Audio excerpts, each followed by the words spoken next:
Guys, come to question 168. A two-way systematic conversation between an invigilator and a respondent is called. दो वे systematic conversation है जिसमें कि invigilator और respondent होता है। वो क्या होता है? Observation, schedule, interview and simulation. So right option हो जाएगा इंटरव्यू। ओके, सो इंटरव्यू में क्या होते हैं कि इंटरव्यूअर होते हैं और जो इंटरव्यू दे रहे हैं वो होते हैं, यानी इंटरव्यू जो दे रहे हैं वो रिस्पोंडेंट हो गए और इन्विजिलेटर जो है वो इंटरव्यूअर हो गए। तो किस में होता है ये टू वे सिस्टमेटिक कन्वर्सेशन? ये इंटरव्यू में होता है। सो राइट ऑप्शन हो जाएगा option C, interview. Now guys, come to question 169. Interview with a detail standardized schedule is called. Standardized schedule की बात कर रहा है। ओके, सो एक तरीके का वो स्ट्रक्चरल इंटरव्यू कहलाएगा। सो राइट ऑप्शन हो जाएगा option B, structural interview. Okay, now guys, come to 170 question. An interview in which interviewer encourage the respondent to talk freely about a given topic. ऐसा इंटरव्यू जिसमें interviewer यानी जो interview ले रहे हैं वो इनकरेज करते हैं कि रिस्पोंडेंट फ्रीली बता सके, फ्रीली टॉक कर सके जो भी टॉपिक गिवन है। ओके, तो वो क्या होता है? Option A focused interview, option B structural interview, option C unstructured interview and option D clinical interview. So right option होगा ऑप्शन बी, स्ट्रक्चरल इंटरव्यू में क्या होता है कि एक इंटरव्यू जो है, एक इंटरव्यू में इंटरव्यूअर इनकरेज करता है सामने जो इंटरव्यूअर है या रिस्पोंडेंट है कि वो अपने टॉपिक के बारे में फ्रीली उनके सामने बोल सके, अपने वर्ड्स में, अपने मतलब जो जैसे उसकी थिंकिंग है उसी हिसाब से वो बता सके। ज़रूरी नहीं है कि प्रोफेशनली वो जवाब दे। ओके, तो इसको क्या बोलते हैं? Structural interview. Now guys, come to question 171. Interview which require proving. Proving मतलब जांचना। तो ऐसा इंटरव्यू जिसमें जांच पड़ताल बहुत ज़्यादा होती है वो क्या होता है? Clinical interview, depth interview, group interview and T telephone interview. So right option हो जाएगा डेप्थ इंटरव्यू। डेप्थ से क्या समझ रहे हैं? डीप, यानी जिसमें बहुत ज़्यादा अंदर जाके जांच पड़ताल होता है उसको बोलते हैं डेप्थ इंटरव्यू। ओके, और उसमें क्या रिक्वायर बहुत ज़रूरी होता है? प्रोबिंग। प्रोबिंग मीन्स जांचना।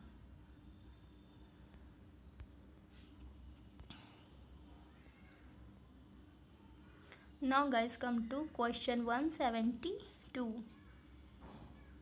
The friendly relationship between interviewer and respondent is called. Interviewer और रिस्पोंडेंट के बीच में अगर फ्रेंड रिलेशनशिप है तो उसको क्या बोलते हैं? Option A moral, option B management, option C rapport, option D conclusion. So right option is rapport. Okay, so अगर फ्रेंडली रिलेशनशिप है इंटरव्यूअर और इंटरव्यू जो दे रहे हैं उनके बीच में यानी रिस्पोंडेंट के बीच में, तो क्या होगा? वो रैपर्ट होगा। Okay, so option C is right answer.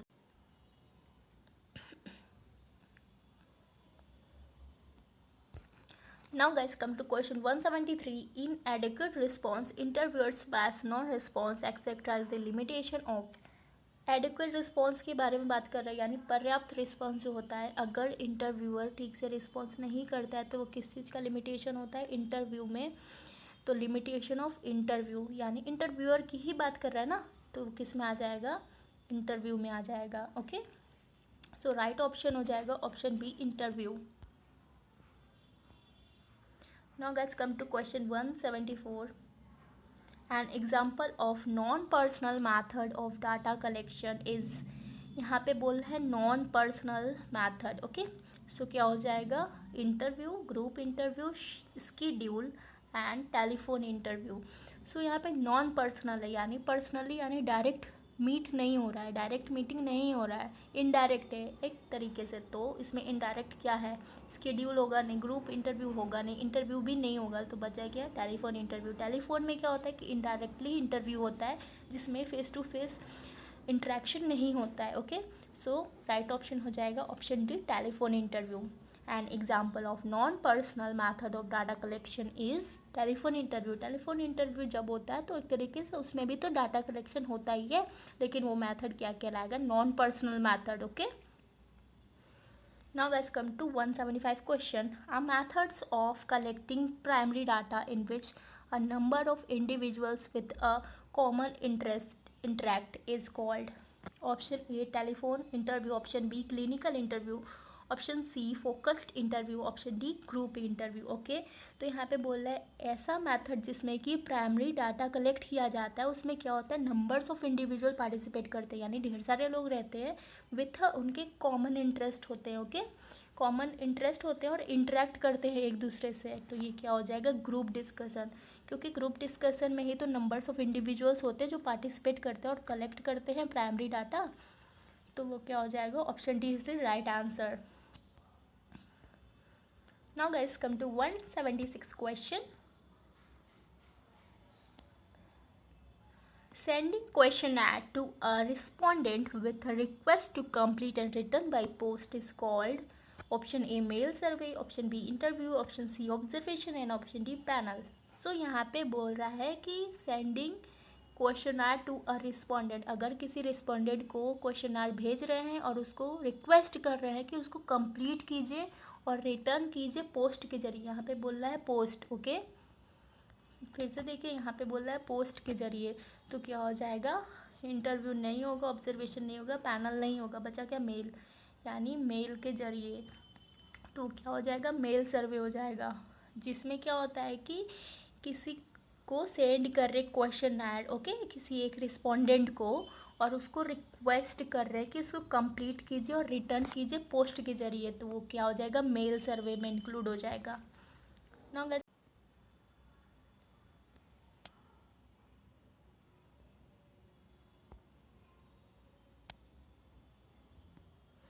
now guys come to 177. Schedule is used as task, questionnaire, tool, method, technique. तो स्केड्यूल जो होता है वो किस लिए यूज़ किया जाता है, एक तरीके से टूल के लिए, यानी औजार के लिए. सो राइट ऑप्शन हो जाएगा option B tool. So schedule is used as a tool. Now guys come to question 178. Schedule is filled by, schedule किस से फील्ड होता है. Option A respondent, option B enumerator and option C everybody and option D none of the above. तो schedule जो होता है वो field किसके द्वारा होता है, एनुमरेटर के द्वारा होता है. ओके, सो राइट ऑप्शन हो जाएगा option B. 179. Questionnaire is filled by, questionnaire किसके द्वारा फील्ड किया जाता है. Option A respondent, option B everybody, option C enumerator, so option D none of the above. So right option हो जाएगा ऑप्शन ए रिस्पोंडेंट, यानी अगर क्वेश्चन आ रहा है तो सामने से ही तो पूछ के उसको फिल करेंगे. तो रिस्पोंडेंट नहीं होगा तो क्वेश्चनर कैसे फिल होगा. So questionnaire is filled by respondent. Okay guys, now guys come to question 180. Questions which allow only a few alternative way of answering is called. ऐसा क्वेश्चन जो अलाउ करता है कुछ ही अल्टरनेटिव आंसर देने के लिए. ओके, जवाब देने के लिए. वो क्या होता है open ended questions, unstructured question, structure question, dichotomous question. So यहाँ पे बोल रहा है few alternative way of answering. So structural questions हो जाएगा उसका answer. Okay, so question which allow only a few alternative way of answering is called structural questions. Okay, now open ended में क्या होता है कि आप मतलब डिस्क्रिप्टिव है. डिस्क्रिप्टिव में क्या होता है, जब भी डिस्क्रिप्टिव टाइप के क्वेश्चंस आते हैं तो उसमें हम लोग जो सोचते हैं जैसे मतलब अपने व्यूज़ रख सकते हैं, उसमें कोई लिमिटेशन नहीं होता है. लेकिन क्लोज्ड एंडेड क्वेश्चंस होते हैं जैसे लाइक ऑब्जेक्टिव एमसीक्यू, उसमें सिर्फ और सिर्फ एक ही आंसर राइट होगा, तो वो क्लोज एंडेड हो गया. और ओपन एंडेड में क्या होता है कि ढेर सारे व्यूज़ जो होते हैं वो रख सकते हैं. मतलब क्वेश्चन एक क्वेश्चन होता है तो उसके मतलब कुछ स्टूडेंट क्या होते हैं कि मतलब सेम जवाब होता है लेकिन अपने वर्ड्स में लिखते हैं. ओके, तो अलग अलग इंडिविजुअल्स, अलग अलग स्टूडेंट्स होते हैं अपने अपने वर्ड्स में लिखते हैं. तो उसमें कोई लिमिटेशन नहीं होती है कि एक ही आंसर होगा, वन वर्ड आंसर होगा. उसमें जैसे वर्ड्स 250 होते हैं, 300 वर्ड्स होते हैं तो वो लिख सकते हैं. 500 वर्ड्स होते हैं तो उसमें कम मतलब लिमिटेशन उतनी नहीं होती है. लेकिन क्लोज एंडेड में क्या होता है कि उसमें सिर्फ और सिर्फ एक ही आंसर लिखना है, यानी ऑप्शंस गिवन होते हैं A B C D, तो उसमें से सिर्फ एक आंसर है, या तो सही या तो गलत. ओके, और स्ट्रक्चरल क्वेश्चंस में क्या होता है कि उसमें क्या होता है, फ्यू अल्टरनेटिव वे होता है जवाब देने का, मतलब कुछ ही अल्टरनेटिव वे होते हैं जवाब देने के। सो वो होता है स्ट्रक्चरल क्वेश्चंस का। Now guys come to question 181, questions in which only two alternatives are possible. जिसमें कि दो अल्टरनेटिव पॉसिबल होते हैं उसको क्या बोलते हैं, multiple choice, dichotomous, open ended and structure. अभी बताया मैंने मल्टीपल चॉइस एक तरीके का क्लोज्ड एंडेड होता है, ओके। डाइकोटोमस होता है जो कि जिसमें दो अल्टरनेटिव होते हैं उसको क्या बोलते हैं, डाइकोटोमस क्वेश्चंस बोलते हैं। और ओपन एंडेड जिसमें कि मतलब दो से ज़्यादा भी हो सकते हैं, मतलब ढेर सारे जिसमें होते हैं वो ओपन एंडेड क्वेश्चंस होता है। और जिसमें फ्यू क्वेश्चंस होते हैं जिसमें मतलब कुछ ही अल्टरनेटिव आंसर दे सकते हैं, वो क्या होता है, स्ट्रक्चर्ड क्वेश्चंस होता है। तो ये बहुत इंपॉर्टेंट है, ये चारों ऑप्शन से रिलेट करके कोई एक क्वेश्चन जरूर पूछे जाएंगे।